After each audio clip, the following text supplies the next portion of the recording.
What's up, good people? Mark Holmes here, and as always, I want to thank you all for watching, commenting, subscribing, and being part of the Joe Boo Sports Report. Without you guys, as well as you ladies, you know that this literally does not work.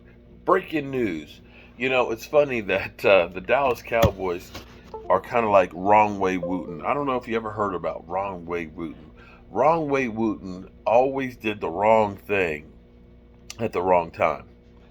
And the funny thing is the Cowboys, we had Anthony Hitchens as a linebacker. In fact, we had a couple of people that were defensive players in the Dallas Cowboys that we said, nah, we don't want to pay them. We'd let them walk, let them walk.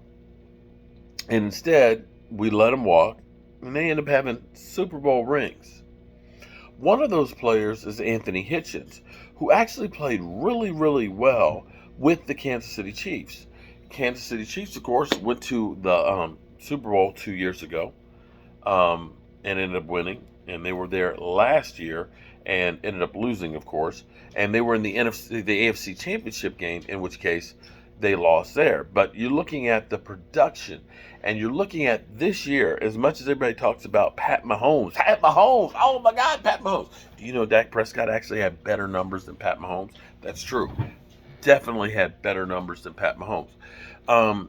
But the defense was actually what carried them. And this year, I will say, it's the return of the return of the defense, because it was the defense that shut down Aaron frickin' Rodgers, the MVP. It was the defenses that shut down the GOAT, the 7-time world championship Tom Brady, and literally made him say, you know what? I think I'm going to retire. It was the defense.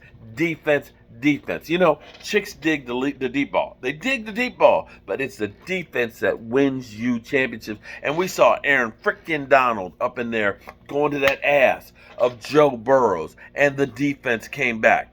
Well, here's the thing. My whole thing is here, and you can call me an idiot. I know you got the guys on the 105, The Fan. You've got, of course, Mike Fisher and all those guys and everything else that have all this information, and they're deemed as the guys that know the shit. They're deemed, oh, they know shit. Mark Holmes, he don't know shit because he's not one of those insiders. But I am telling you right now, it's the fucking defense that makes the difference, and it really is. It's the defense when it comes playoff times. Oh, it's great to have that offense during the regular season, but when it comes crunch time, you need that defense to make a play. I told you guys about Russell Wilson. You know what? What's funny is Russell Wilson this year had the exact same numbers the last time they won the Super Bowl. The difference was the fucking defense. That's right, the defense. And my thing is this. The Dallas Cowboys have this thing about paying guys. We can't lose this guy. We got to hold on to him. But you know what happens? We pay that guy and we have garbage behind them. That's right, garbage. Because we end up paying 8 or 9 guys a boatload of money. I'm telling you, a whole bunch of money. The problem is you go from here, Class A talent, that if they're playing, we are great. But the problem is people don't seem to understand that football is a game of attrition. You're going to lose some of those guys. And if you go from Tyron Smith to Chaz fucking Green, you're going to lose. So it's important to not spend too much money on the big guys. That you end up spending good money on guys that can fill in. That it's not a major drop, like literally off a cliff. You drop off a cliff off a starter going, you're screwed.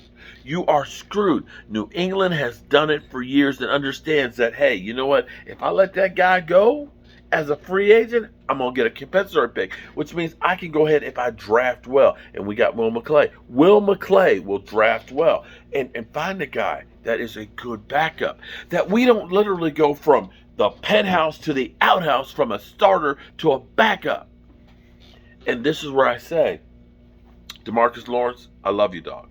I appreciate the interview that you did with Joe Boo back in your second year. Or was it your first year? I think it was your second year. I appreciate that video. I love you, dog. I love you. But $27 million, I can spread it out, and I can get some more players. So I look at that $27 million and say, you know what?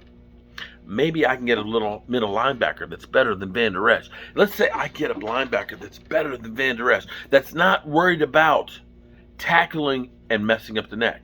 Because I'm going to tell you, Van Der Esch played tentative because he knew if I go all out, if I sell to literally go ahead and knock the block off of that guy, like it's Rock'em Sock'em Robots, like okay, knock him off, that my block might get knocked off. So he played tentative. He wasn't, I'm talking about a linebacker. He's not playing like Jalen Smith, who's only literally on one leg, that can't drive through the drives. What if I get a guy like Anthony Hitchens, who is still hungry, who's already gone through that other contract and says, you know what, I want an opportunity here at the end of the game. What if I say, Demario Davis, let's say Demario Davis gets cut by, the New Orleans Saints, right? That I bring him in for, say, like $8-9 million, right? Somebody like that. Or let's say a Bobby Wagner gets cut from, say, Seattle because he's coming off that big contract. Let's say I go ahead and take part of that money from D-Law and spend it right there on that linebacker that's better than Van Der Esch. Let's say I got Jabril Cox that comes back in. Jabril Cox. Okay, oh yeah, Jabril Cox. And he steps up as a second-year player coming off the injury. And then I take Micah Parsons, put him on the edge. And with some more of that money that's left over from DeMarcus Lawrence, I get a big son of a bitch to go in the middle. I mean a big, nasty, mean fire hydrant that literally does not let anything get past him in the middle. That requires double teams. That keeps the guards from going to the linebackers. You understand what I'm saying? Because, see, that's, I'm going to tell you. See, I'm still pissed off because of my college days. You don't understand. I was a nose guard, much like Dan Quinn. And see, when you're a nose guard, you understand. You look at life differently. Because you know what? You take abuse as a one-technique nose guard. You get hit by the center. You get hit by the guard. You get hit by the guard and the center. You get hit by this guard.